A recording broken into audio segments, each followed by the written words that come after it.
Shin kuna daga cikin masu son tafiya ƙasar Libya ko Algeria ko Tunisia ko Morocco ko Italy ko Spain? Ko kuma kuna daga cikin masu kallon shirye-shiryen mu ta yadda muke kawo muku yadda 'yan gudun hijira suke faɗi tashi kaɗai? Har ila yau dai ina ƙara ba wa 'yan uwa shawarwari dangane da irin waɗannan tafiye-tafiye na zahaba da tafiye-tafiye akan ƙasar Libya da Algeria da sauran ƙasashe. Har ila yau dai zan ƙara ba wa mazauna gida shawara dangane da yin irin waɗannan tafiye-tafiye. Tabbas ana cikin yanayi a cikin ƙasarmu Najeriya, sannan kuma wasu da dama suna so su fita su je wata ƙasa domin neman na halak malak. To amma wasu da dama idan sun bar ƙasa, a maimakon su tsallake sai dai kuma su faɗa cikin halin kakaye-kaye. Me ke janyo haka?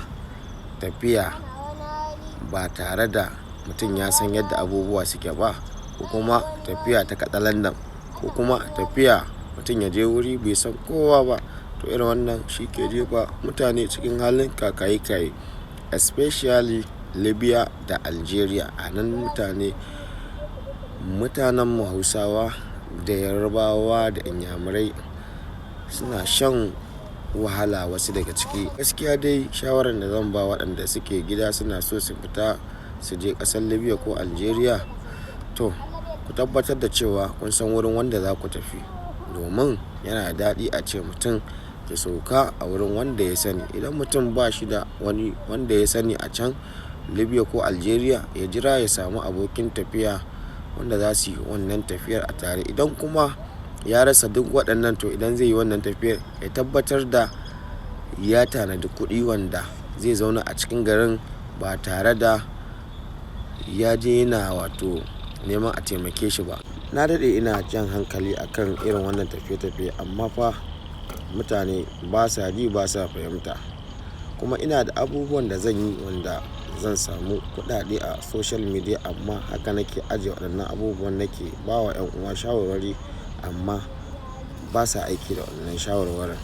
To magana ta gaskiya, dole ne in yi wani abu, zan canja content ko kuma in dinga buga can wanda dai harkar da duk zan yi yanzu kawai zan yi don neman kuɗi ne a yanzu gaskiya. Videos ɗin da na yi a baya na taimakon al'umma suna nan, duk mai buƙata zai je ya kalla. Amma a yanzu da abin da za ku ga zan yi kawai zan yi shi ne kawai don Allah kuma don neman kuɗi. Amma wai in mai da hankali iya bidiyon zahaba, gaskiya yanzu ba zan iya ba. Zan nemi kuɗi a social media, zan sa fim, zan sa labaran ƙwallo, zan sa duk abubuwan da na ga zai kawo min kuɗi. To wannan abubuwan duk su zan dinga ɗaura a account ɗina all platforms. Akwai waɗanda suke following ɗina sakamakon yadda nake faɗa musu gaskiya akan irin wannan tafiye-tafiye da sauransu. To ku kwantar da hankalinku, ba wai zan daina kawo abubuwan da za ku ƙaru da su bane dangane da irin waɗannan tafiye-tafiyen ba. A'a, zan raba ƙafa ne ta wurare daban-daban. Amma idan kuna bibiya ta duka, za ku ga yanayin salon da zan ɗauko da dai sauransu. To jama'a, na gode. Daga ni naku sarkin Afirka nake cewa wassalam.